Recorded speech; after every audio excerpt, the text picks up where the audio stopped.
Hello everybody and welcome back to my channel. Happy Mother's Day, everybody who is a mother or has a mother. Happy Mother's Day. Okay, so this week we're I don't know what is my schedule, whatever. This video we're going to be going back into quarantine activities because I know everybody's been hearing how the country's gonna open up and their cities are opening up and all that shit, but think of it like this. Whenever they release a new iPhone, the first people that get the iPhone always have problems. Remember that. So, continuing with quarantine activities, I'm going to go into video games this week. I was gonna do books, but if you saw my last uploaded video, it is a build on Sims 4, $1 million mansion.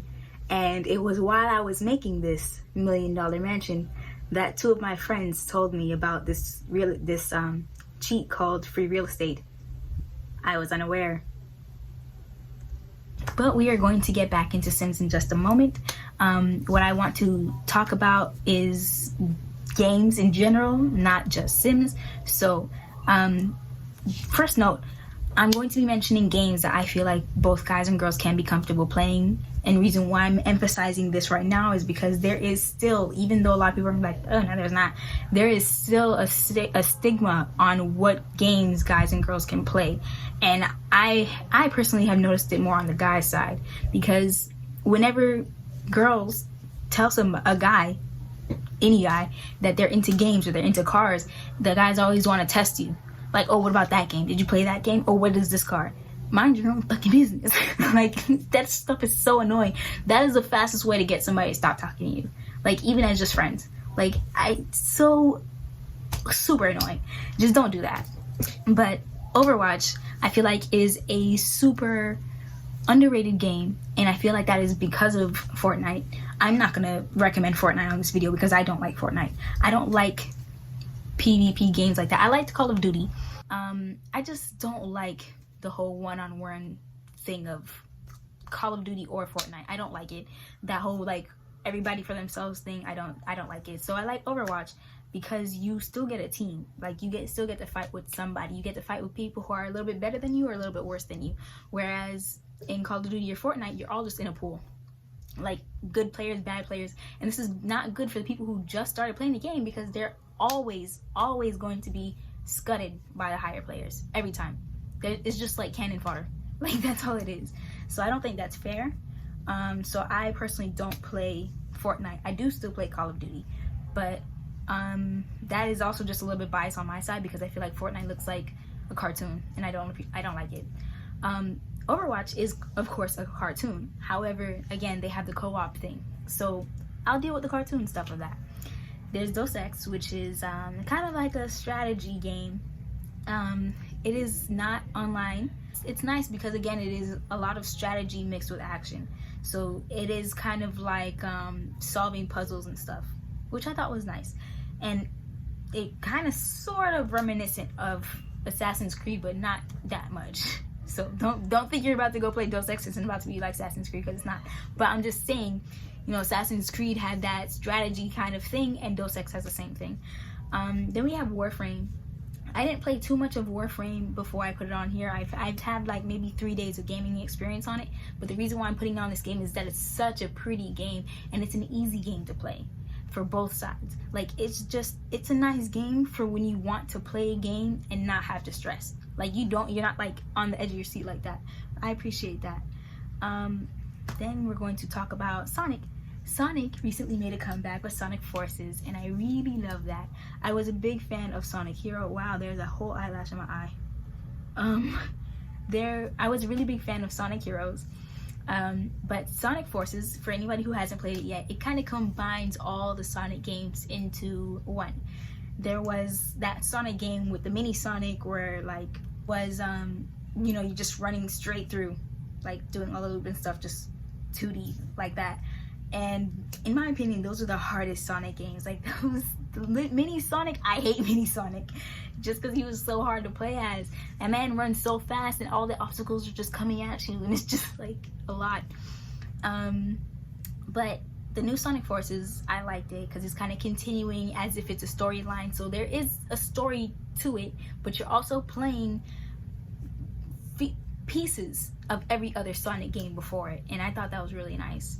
Then we have Spiro. Spiro also recently made a comeback. They've made Spiro again, made the whole thing available again on PlayStation 4, and I thought that was also really nice because Spiro is also one of my favorite childhood games. Sly, Spiro, and Sonic, and Jak and Daxter were my shit growing up. Like, if Sly made another game right now, I'd get it in a heartbeat. Actually, I might just go get the other ones because I still have my PlayStation 3. But again, like, I just love those games. Highly recommend it. If you really want a nostalgia trip, you should definitely get Sonic and Spyro. Very good nostalgia trips right there. Now we're gonna get into the serious stuff. So another game I'm going to recommend is Skyrim.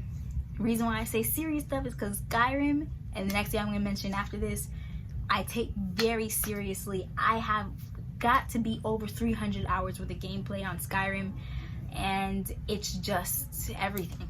It is everything to me. I've played Skyrim as a Redguard, which is my Roman Station game, Wood Elf game before that, and a Khajiit, my very first game.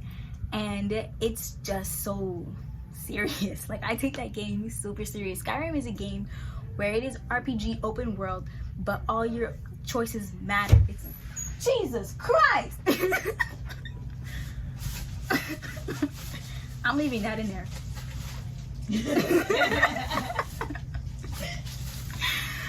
So all your choices matter, and there is no set outcomes of a situation. It's kind of just like you do whatever you want to do with it. And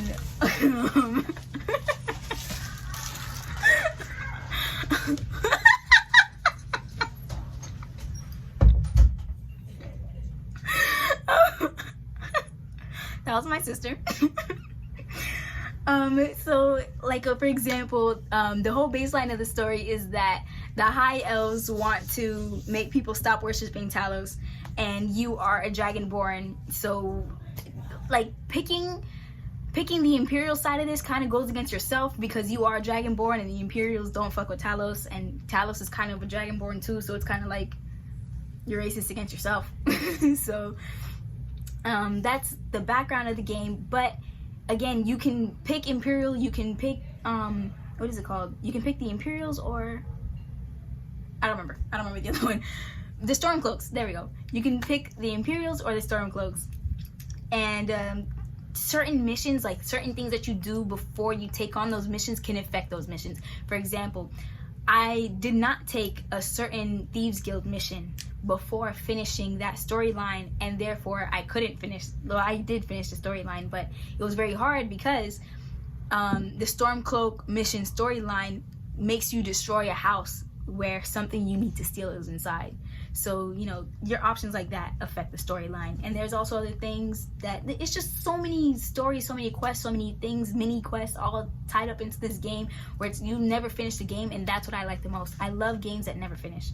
So I like the fact that you can do whatever the fuck you want in this game and it never finishes. Like, it's kind of like Grand Theft Auto, except fantasy world. That's what I should have led with. It's Grand Theft Auto, but fantasy. Then we have Elder Scrolls Online, and I don't like that one as much. If you can hear my PlayStation, that's what you're hearing.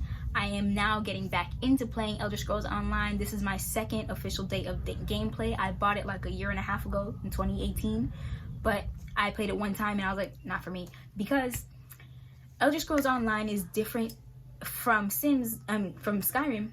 Not only because it is online, but because you have to craft everything. Not everything, I'm exaggerating, but still, like, if you really want quality items, gear and such, you have to craft them, and I don't like that. I hate that so much. I like just killing somebody in Skyrim, taking their shit and going my merry way, but you can't really do that so much in Elder Scrolls Online. But again, it does have a story to it, which I appreciate, and I do support the Elder Scrolls brand, so I will get every single game. If you don't have a PlayStation or Switch, because Skyrim is also available on Switch, if you don't have that, you can also get the Blades on your iPhone, which I do also have, because I support the entire game. I have a problem. I do this with all the games that I like. I get them on every platform. I can't help it. I'm about to buy the Switch just so I can play Animal Crossing, Skyrim again, and what is it called? What is the other game called? Alien Kingdom, which also I'm going to talk about. Alien Kingdom is one of my also favorite games from Alfie. Alfie is the developer. I've heard they made other games, but this is the only one I've ever heard of. Oh Jesus, I've ever heard of from them, and they are super like cute. It is really a mix between The Sims and Animal Crossing, and it's a very nice game. I am going to say that it is more towards the girl side of things, more feminine, and only because it does have a big emphasis on family, love, and marriage in the game. Like, it's not just like you can go and do anything. You can't commit a crime in the game. Like, literally, you cannot commit any crimes. You can't kill a character. You can't do things like that. You have to live by the rules of the game. But I enjoy the game. So, and I know a guy who does enjoy the game also. So, if you guys want to try that out, I do highly recommend it. If you are a fan of Sims, you're going to like it. So that leads me to my last thing, which is Sims. I have a big obsession with Sims. I've been playing Sims since I was like 7 years old. I have not played The Sims Online, but I did play the first Sims DVD version. I have Sims 2 here. I just bought a new gaming computer for The Sims 3. I also have The Sims 4 on my PlayStation 4. I also have The Sims 3 on my PlayStation 3, which I still have. I have Sims Free Play and Sims Mobile. I have everything Sims. Sims is the main, like, Sims has been a part of my life forever, and it will probably always be a part of my life because I have a problem and I like Sims. In my opinion, the best Sims game was Sims 3. Sims 2 is a really good follow-up. I am going to say, might make some people mad, but I feel like Sims 4 was a disappointment. And again, I do support Sims a lot. I like the Sims brand. I like everything about Sims. So I do still give my money to Sims 4 because I like it. I will still buy every single expansion. But I have to say that Sims 4 is not my favorite. Again, it's a cartoon. A reason why I'm saying this is because Sims 3 was a lot more realistic. And people are going to say, you know, the graphics sucked in Sims 3. But the graphics were realistic. They were so realistic. You could see the fibers on their clothes. Like, how much more realistic did you want this to get? It was super cool. You could also give them highlights in their hair. The color wheel, taking away the color wheel, I feel like was the worst thing The Sims could have ever done. I feel like that was the worst thing. Giving it to us and then taking it away was the worst thing they could have done to us. My opinion. But Sims 3 has a lot of features that I feel like make the game so desirable, make it so realistic and so desirable. But it's like realistic and also non-realistic because you can make the dumbest shit happen. Like, I can tell you stories. If you're interested, I can tell you stories about the shit I've done in Sims 3 and Sims 4 with the tombstone of life and death and cheat codes and shit, because I went crazy in those games. But in Sims 4, I don't even feel like it's worth it. That's why I didn't even get Sims 4 on my new computer, because I don't want it. I mean, they have Jungle Adventure, which is great, but they had World Adventure in Sims 3. They have, on Sims 4 side, they have Discover University. Great. But university life, once you get the degree, you get paid like 4 times as much. So come on, come on, man. There's just a lot of things, like, it's like they, in Sims 3, put the graphics aside, guys. Think about it. Sims 3, all the features they came with it, they were fucking amazing features. And they took that out and then made it a cartoon. And now it's just like, it's like a completely different game. It's like going from playing The Sims 3 to playing The Herbs. Literally. That is exactly what it's kind of like. And I mean, that's my rant. That's not to say, like, don't play The Sims 4. If you're just starting off playing The Sims, play The Sims 4 first. But if you are like a veteran Sims player and, you know, you haven't played Sims in like years and you want to get back into it, play The Sims 3. Just get The Sims 3 and call it a fucking day. Because Sims 4 is not the greatest. So that's my rant. I'm sorry if some of my opinions made some of you guys upset. We're not going to talk about it. You can follow me on my Tumblr or my Instagram. Don't hit me up on Instagram. I'm not even going to lie to you guys. Don't hit me up on Instagram. You can follow me on Instagram, but most likely if you message me, I'm not going to answer. Sorry. But if you message me on Tumblr, I'm more likely to answer. And again, my Tumblr is author Sarika Amy. Amy is AIME. And that's that on that. Enjoy your day.